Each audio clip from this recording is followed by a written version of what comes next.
ওইখানেই বিক্রি হয়ে গেছি। শপথ নিয়েছি মানে বাইত হয়েছি মানে বিক্রি হয়েছি। কোন ধরনের বিক্রি? ওই কুরবানি গরুর মতো বেচা গরুর মতো বিক্রি না, রোজ কিয়ামত পর্যন্ত বিক্রি। যতক্ষণ জীবন আছে জীবনের পরেও কবরে হাসরের নসরের ময়দানে ফুলসিরাত পালিত আমার হুজুরকে লাগবে না, আমরা সেটাও বিক্রি হয়ে গেছি। তো বিক্রি হওয়ার পরও আমার আজকে শপথ, কি বললাম ঠিক না? আজকে আমরা শপথ করবো না? ওই এত বড় শপথ দেওয়ার পরে, অত বড় বিক্রি হওয়ার পরেও সাংগঠনিক কিছু নিয়ম আছে।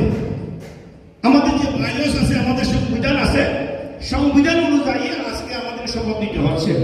আপনাকে আজকে 100 জন আছে এখানে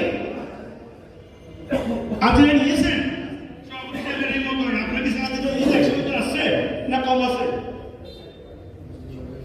60 জন উপস্থিত মাশাআল্লাহ কত পারে। তো এই 60 জন উপস্থিত তারা যদি আজকে শপথ না নেয় তো তাদেরকে কি করবেন? বাইরে কি লেখা আছে? তারা যদি আজকে শপথ নেয়, আমরা দেখতেছি করি শপথ একটা মূল্যবান জিনিস।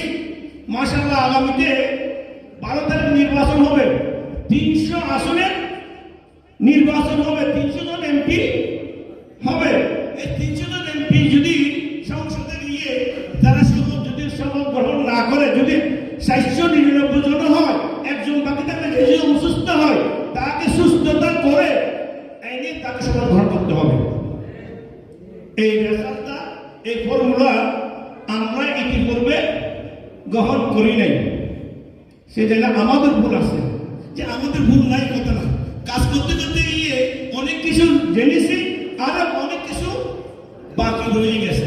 তো সেই ধন্যবাদ জানাচ্ছি আমাদের নব আহ্বায়ক কমিটি, যে আহ্বায়ক কমিটির আহ্বায়ক হচ্ছেন যে আমাদের এসবিপি সিনিয়র নায়েবে সদর আলহাজ মঞ্জুর মঞ্জু, তার ওরা 11 জন সহ 11 জন,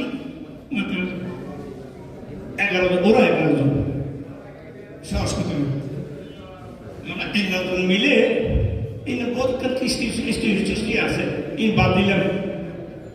কিন্তু এই 11 জন মিলে সর্বোচ্চ আদালত থেকে হুজুরের সঙ্গে কথা বলে 11 জনকে কে দিয়েছে পোস্টিং? ওদেরকে আপনার পর্যন্ত দিয়েছেন না?